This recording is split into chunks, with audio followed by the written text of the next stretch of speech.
नमस्कार दोस्तों। मैंने डिसाइड किया है कि अब मैं इलेक्ट्रिकल के टॉपिक समझाऊंगा। जहाँ भी आप देख रहे हैं, मैंने अभी डिसाइड नहीं किया कि मैं क्या अपलोड कहाँ करने वाला हूँ। क्या मैं आपको आज बताऊंगा आर्मेचर रिएक्शन के बारे में। सबसे पहले जानते हैं आर्मेचर क्या होता है। आर्मेचर इज द वाइंडिंग जिसको हम रोटर पर करते हैं। इस लाइन से सब क्लियर हो गया होगा। अब आते हैं आर्मेचर रिएक्शन। आर्मेचर रिएक्शन जब हम जनरेटर को लोड से जोड़ते हैं तो आर्मेचर वाइंडिंग में करंट फ्लो होता है।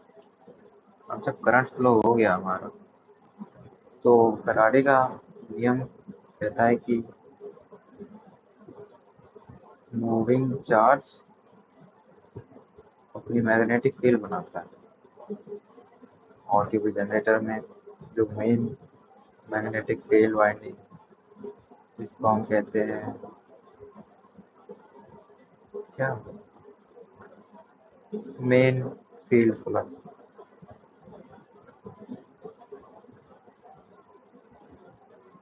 Yes, main field flux. और ये जो हमारा आर्मेचर वाइंडिंग द्वारा जो फ्लक्स उत्पन्न हुआ है, इसको हम आर्मेचर फ्लक्स बोलेंगे। तो ये armature flux main field flux को उसमें क्या बोलेंगे, उसको प्रभावित करता है। उसको या तो अगर उसकी डायरेक्शन में होगा तो उसको क्या वो क्रॉस मैग्नेटाइजिंग इफेक्ट देगा। अगर मेन फील्ड फ्लक्स के अपोजिट हुआ तो डीमैग्नेटाइजिंग इफेक्ट देगा, जो कि अच्छा नहीं है हमारे लिए। और ये जो इफेक्ट है मेन फील्ड फ्लक्स को ओपोज करना आर्मेचर फ्लक्स द्वारा, इस इफेक्ट को ही हम आर्मेचर रिएक्शन कहते हैं। अब यहाँ हम दो केसेस देखते हैं। जब केस वन, जब जनरेटर से कोई लोड नहीं जुड़ा होता है तो आर्मेचर वाइंडिंग में करंट जीरो होता है। तो इस केस में केवल मेन फील्ड फ्लक्स ही मौजूद रहता है ना, जो मेन फ्लक्स उत्पन्न करता है। एक्चुअली इस केस में अगर थोड़ा अच्छे से बोलूँ तो मेन पोल्स का एमएमएफ, मेन पोल्स का मैग्नेटोमोटिव फोर्स मौजूद रहता है, जो मेन फील्ड मेन फ्लक्स उत्पन्न करता है, मेन फील्ड फ्लक्स स्विचेस। अब आते हैं केस टू पे। जब ट्रांसफार्मर में लोड जुड़ा होता है तो आर्मेचर कंडक्टर में, तो आर्मेचर वाइंडिंग में करंट फ्लो होता है, जिसको आर्मेचर करंट कहते हैं, सीधी बात है। और आर्मेचर फ्लक्स उत्पन्न करता है। आर्मेचर में करंट बहेगा तो वो फ्लक्स उत्पन्न करेगा। Moving charge creates magnetic field which is flux.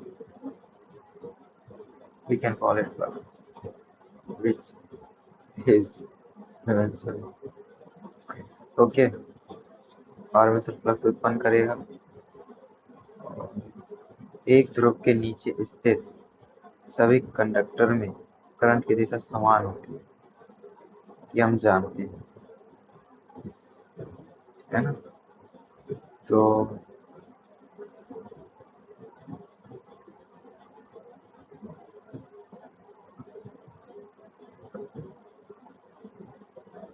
एक पोल के नीचे सभी कंडक्टर में करंट की दिशा समान होती है।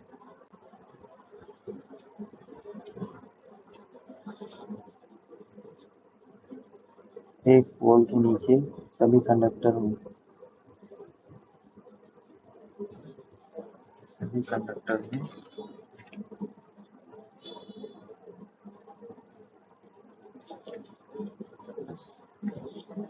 एक पोल के नीचे सभी कंडक्टर में करंट की दिशा समान होती है।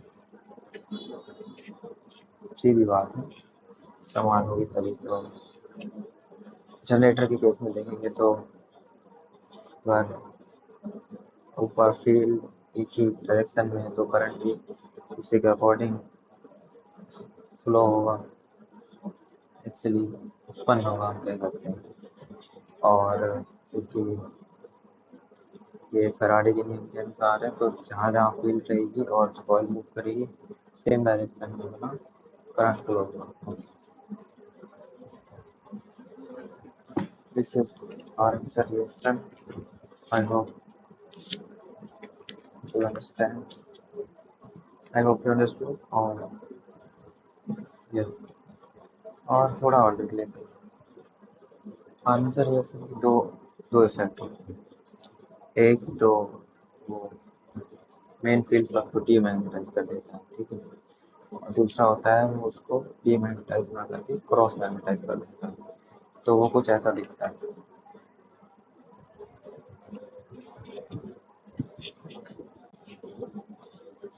देखो ये नीचे की तरफ आर्मेचर रिएक्शन की वजह से इसने यहाँ की जो मेन फील्ड फ्लक्स इसको डीमैग्नेटाइज कर दिया, तो यहाँ से गायब हो गया। और जो ये वाला फ्लक्स है इसको इसने क्या किया, क्रॉस मैग्नेटाइज कर दिया, तो ये सीधे ना जाकर यहाँ से ऐसे गया। इसमें क्या हो रहा है, हमारे सिंपली लॉसेज हो रहा है। तो आर्मेचर रिएक्शन हमारे लिए एक बुरी चीज़ है। इसको दूर करने के लिए हम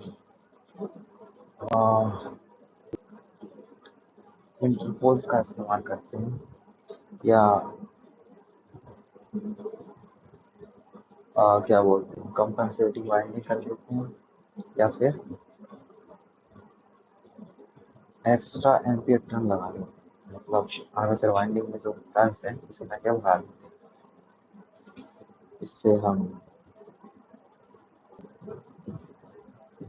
आर्मेचर रिएक्शन को कम कर सकते हैं, अपने लॉसेस कम कर सकते हैं। फिर आर्मेचर रिएक्शन का डिसएडवांटेज ये है कि ये उसका वजन बढ़ा देता है, कॉस्ट बढ़ा देता है, क्योंकि ज़्यादा टर्न ज़्यादा कॉस्ट ज़्यादा वजन तो बुरा है।